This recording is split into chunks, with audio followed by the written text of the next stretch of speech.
अंगना में रेडियो दूर पर वीडियो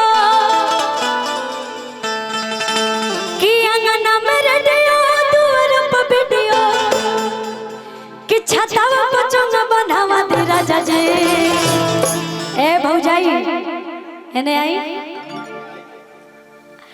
इधर आइए आप लोग। मैं चाहती हूँ कि थोड़ा थोड़ा आप लोग का ठुमका लगना चाहिए मेरे साथ। नहीं आप यहीं रहिए, रहना पड़ेगा, कोई बात नहीं, आप रह तो सकती हैं ना, यहाँ पे भाई लोग हैं यहाँ पे। जब आपके पति देवी इतने अच्छे हैं तो फिर किसका डर है।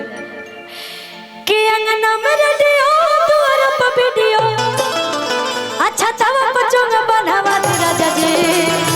इधर आइए हमरा बबुआ लसोहर गवा दे राजा जी। हमरा बबुआ लसोहर गवा दे राजा जी। अच्छा भैया लोग पीछे क्यों खड़े हो गए? अरे आइए, इतनी सुंदर सुंदर बेबियां मिली हैं। अब तो मन में तो लड्डू फूट ही रहा होगा जब शादी हुई होगी। मैं देखी तो मुझे अच्छा लगा, मतलब इतनी अच्छी जोड़ी भगवान ने बना के भेजी आप लोगों की। अंगना में रेडियो दूर पर वीडियो, अंगना में रेडियो दूर पर वीडियो छतावा पर चोंगा बनावा दे राजा जी। हम जानते हैं कि जब भाई लोग डांस करेंगे तो भौजाई अपने आप करने लगेंगे कि हमरा बबुआ लसोहर गवा दे राजा जी। हमरा बबुआ लसोहर गवा दे राजा जी।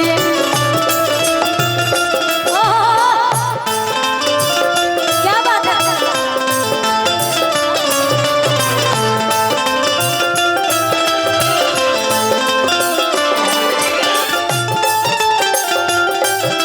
क्या बात है।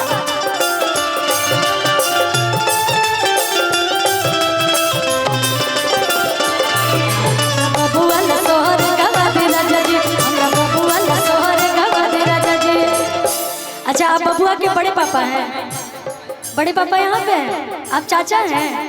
अच्छा छोटे चाचा जी हैं। सबके लिए बोलेंगे लेकिन सबसे पहले मम्मी पापा है ना।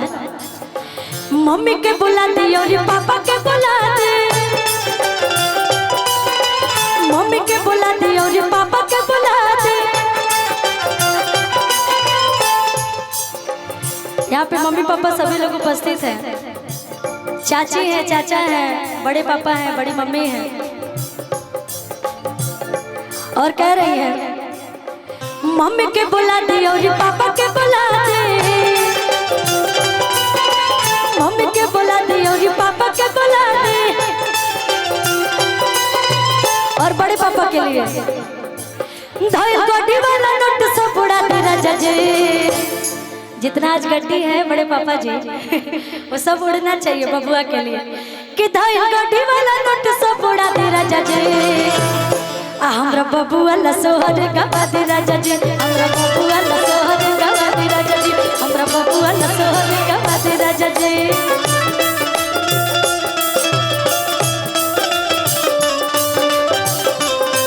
क्या बात है। हम क्या करें, हम तुमसे हुआ है प्यार, हम क्या करें आप ही बताए, हम क्या करें। हमरा बबुआ लसोहर गवा दे राजा जी। हमरा बबुआ लसोहर।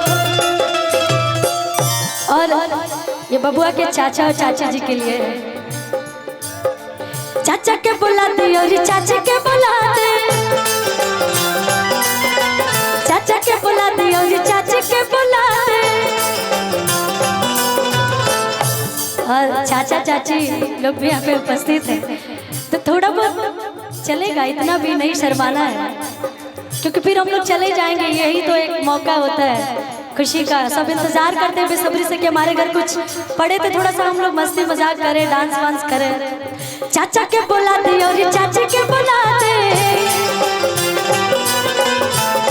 अब बुआ की बुआ कहाँ है भाई? बुआ कहाँ है? बुआ तो सबसे ज्यादा नेक ले लो। खबतरुआ कहाँ है? छुप के बैठल बनी, जल्दी है नहीं आई। अब फूफा जी कहाँ है? आप भी आइए, बताइए। मैंने आदमी छुप के बैठल बनी जाए नेक लेके। बुआ कहाँ है? बुआ इधर आइए, जल्दी जल्दी जल्दी जल्दी। मुझे आपसे कुछ चाहिए नहीं लेकिन मैं चाहती हूँ कि परिवार में आप शामिल रहिए।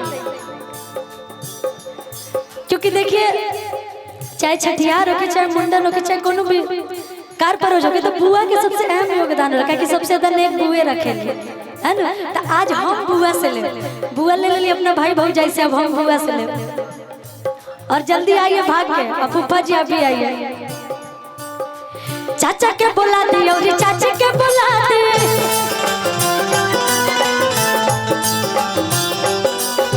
चाचा के बुला दी और चाची के बुला दी। कहतड़ी कि बबुआ के फुआ के नचा दे राजा जी, और फुआ जी को आज नाचना भी पड़ेगा बबुआ के लिए कि बबुआ के फुआ के नचा दे राजा जी। अब बुआ जी हैं, बड़ी बुआ जी हैं और फूफा जी हैं। इधर आइए, इधर आइए। देखिए बुआ लोग जो होली ना बड़ी छुपा रुस्तम होली है ना। छोटी वाली कहाँ गई? छोटी बुआ आप भी आइए। मैं जितनी बुआ है मैं सबको बोल रही हूँ, नेक तो सबको बराबर ही मिला होगा, मिला है ना भाभी? कि बबुआ के फुआ के नचा दे राजा जी, अरे और भतीजा खातिर कि हमरा बबुआ न सोहर गवा दे राजा जी, हमरा बबुआ न सोहर गवा दे राजा जी।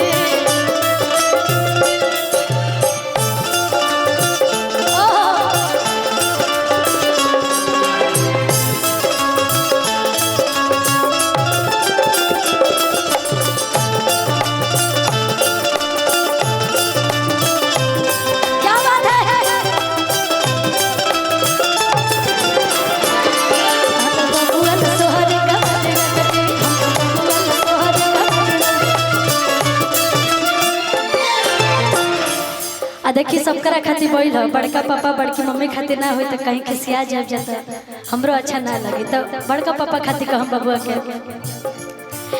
कि पापा के बुला दे और मम्मी के बुला दे,